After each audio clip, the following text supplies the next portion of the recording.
I'm feeling really passionate about the don't suck component to my focus with myself. And you've heard my story about how I sucked so bad I was told to literally shut my mouth and not speak. And I sucked at a variety of things within our industry that just kind of I struggled for a really long time. And so today, what we're talking about on the 30-day path to producer checklist is the do not disturb. I don't want that beeping. Is setting a goal and measuring, but there's more to it than that. That I believe that for me, I set a lot of goals. I had a lot of goals, had a lot of things written down, and then they would go undone. They would go unchecked. They'd go. I wouldn't look at them. Whatever, wrote them down. But there was a lot of work I had to do beforehand that I eventually learned. So a part of, and certainly most of, I guess today, is I want to touch on some of that. I want to touch on some of the things that I did that I believe will greatly benefit you. And I want to try to share my screen here real quick. I want to show you just some content. This right here. I don't have my readers on. So you should be able to see my screen. Some of this information, a lot of it came from a fabulous book by James Newman called Release Your Brakes. And this book is kind of old. It's like over 40 years old. And it is just spot on accurate. It's so wonderful. But not all this, but some of this did. So I had a lot of potential, as I know you do too. I'm very confident that you do, or you wouldn't be here. And potential is made up of three aspects: skill, knowledge, and desire. You got the skill, you have the knowledge, and you have the desire. And I lived in just those three for such a long time. I had a ton of skill. I had all kinds of knowledge. I could sit around with other people in our industry and talk shop for forever. And I certainly had a lot of desire to be successful within our industry. But the one component, and this is the component that either controls the releasing of your braking mechanism, right, or the braking of that. It's just like a car with an emergency, parking brake. You can have all you want with that car, but if you're holding the brakes on that thing, you're limited. And it's the emotion. It's the emotion that messes with us and holds us back. And these are the four elements of behavior. Your behavior is far more of a result of how you feel than what you know. And I completely agree with that. And I needed to create some different positive patterns. So 3 steps to creating a positive pattern. Number 1, a positive feeling about the activity or object. So after I had that guy put his hand on my chest, tell me not to talk, and I said he sells life insurance, and I was just really kind of, obviously shut down and shut off. I realized so many things had to change. I really didn't have a very positive feeling. And what I decided to do is, I have to change how I answer the question. What do you do? I have to change the what. And I just went through this. I went through, multiple years after that it took me forever, multiple years of just tweaking my what. And if you remember from the larger market formula, I was continuing to work in that 3% and not having success and just getting beaten up just over and over again. So I had very little positive feeling about all the activity. And however, I, extremely passionate about the industry, but there just wasn't a lot of positiveness that was coming my way. So I had to get a positive feeling about an activity or object, and I became very positive and very passionate about changing how I dialogue. Number 2, just gaining information. You have to gain information through training, which is and you're doing that right now, which is great. That's just the inputs, around from our environment, from books, from people, from self-analyzing, from experts, from other people who've been there, from what you're doing right here in Agents Change, and certainly through experience, trial and error. I mean, my trial and errors were off the charts, and definitely the biggest component. Matter of fact, I heard a podcast recently with Andy Frisella and Alex Hermosi. And Alex was talking about how he's not a fan of books. He's like, because typically a lot of people just use the books. They haven't gotten out and gotten the experience. They don't have any perspective of what they're reading about. You got to go out and get beat up.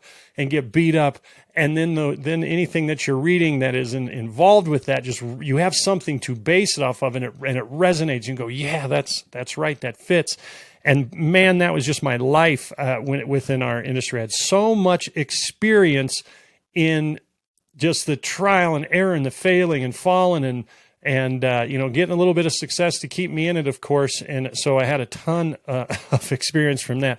And then it's just repeat, right? Then it's a positive feeling, gaining access through training and implementation with activity and experience, and then repeating. And so once I started to dig into my explanation of value, once I began to be positive about the impact that I knew I could bring, and darn, I'm going to figure this out, and I'm going to train myself. I'm going to learn. I'm going to fall. I'm going to repeat. I'm going to have a positive feeling. I'm going to learn. I'm going to fall. I'm going to have some success. I'm going to repeat. And that's when everything just really started to completely change for me. So this component here is from directly from the Release Your Brakes, this effectiveness regulator. And I like this. It's just a little image. And our self-image fits typically within our comfort zone, right? And that's just very true. And anything outside of our comfort zone creates tension. So the moment we have to approach, the moment we're networking in an arena that we don't want to be networking in, or we're not super comfortable with, or maybe we feel these people are outside of kind of our expertise, there's tension. So why bother? So for me, one of the big ones was, I don't really like, believe it or not, I didn't really like meeting new people when they were cold. I can work a room so well when I knew most people, but when I was didn't really know anybody, I found myself secluding and just kind of floating around. There's tension there. And so if I get back to this positive feeling and training and experience, I had to stretch my comfort zone. I had to be willing to dialogue and get into conversations and go through my map and get comfortable with it and grow and get out of this little comfort zone. And ultimately, what that led to for me was a different perspective. And I really liked this. This all-lasting constructive change in human behavior starts on the inside with a changed image of reality. And that was just absolutely true. It was a positive image for me about what I did, how I could communicate it, and it changed everything for me. And ultimately, what it led to was another personal belief. I know I've got my belief statement when I'm dialoguing on the insurance, but I ended up developing this for myself as I believe that my primary purpose of living is to become what I am capable of being, to fulfill my full potential. So how do you really ever hit that? I don't ever want to get tired of that. I'm not going to be 80 years old and just going, okay, have I done everything that I could do? It's like in the Rudy movie, right? At the football movie, when he's talking to that priest, he's like, have I done everything? So I try and am striving to become what I'm capable of being. And I tell you what, man, this has allowed me to maintain a positive feeling about that. It's allowed me to continue to train myself and get information and then to just go out there and stumble. Now, the second thing that I want to I want to share with you is you're going to get some of the, or you're going to get this. You're going to get this. Let me find it. All right, so I found what I was looking for. Let's share the screen here.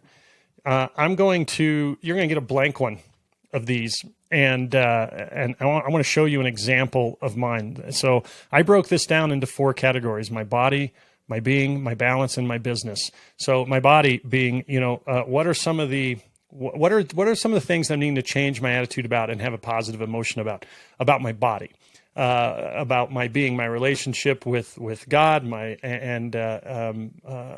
relationship with God. And then balance was my relationship with family, kids, people kind of outside that are very important to me. And then the business. So this one's on business. This was one of them. I'm going to show you just one sheet of paper. I have dozens of these that I ended up doing, but this is a great outline. So what characteristic, attitude, or skill that I've selected, and I struggled with getting out of my comfort zone in an arena where I didn't really know anybody. And keep in mind, I had so much feedback that I was so bad at answering a question. Naturally, I then was hesitant. So once I had changed this, once I was following the map, I had to change my positive behavior. This had to be something that started within, and I had to get really damn good. So I had to change this in my mindset and in my attitude. So what characteristic or attitude or skill have I selected? It's getting out of my comfort zone. What is the significance of this? It was a 5 for me, without a doubt. It was a 5 out of 5. What does that mean to me? Exactly what do I want to strengthen? The ability to work a room when I'm not familiar with people in the room, my ability to effectively connect to and network with new people. What are the emotions I want to cultivate about this area of my life, and how would I like to feel about it? These are one words, right? The emotions, the excited, enthusiastic, confident, outgoing, rehearsed, prepared and ready, effective. I mean, all that EOV training in the map, man, is all talking about this stuff right here. When I have made the change I want to make, how will I be able to describe myself? I am as confident, as effective in a room of strangers as I am when I know everybody. Who is in attendance is irrelevant. The confidence I feel and the enthusiasm I have produces the same results. And then this is the affirmation that builds to this. So the affirmation, I am extremely, so it's a done deal, right? I am extremely comfortable with and effectively at approaching, talking to, and meeting new people at any event in which I attend. This enhances both my personal and social life, but also my business. Now, what I ended up doing was compiling a bunch of this work and putting them into affirmations that I recorded and that I listened to. I listened to regularly. And so, look, this is just one. I'm not going to scroll through. This is like 3 or 4 pages long. But this is one. Each one of these is an affirmation that I worked through on that sheet. Each one of these. I am joyfully generous in not only putting a smile on the faces of others, but impacting their lives. My dreams and goals are my own. My attainment of them are for myself and those I love. I'm the only one who I need to impress and accomplish everything I set out to do. My goals get accomplished, and I love the journey of getting there. I want every aspect of it because it's all part of the story. I love that one. I like and respect myself. I'm a worthy, valuable person. So these were every one of these has a full worksheet on it. So I took this aspect very seriously years back, and it changed everything for me. So, when we're talking about the 30-day path and we're talking about goal setting and monitoring, dude, we could sit here and tell you, write them down, and then, mark them off as you're getting in. But for me, I did that hundreds of times, and I had the same result to where I'd go back and go, oh my God, all it was a to-do list that I just had to write something down. It didn't really mean anything to me. It sounded really good. It was more like a wish list.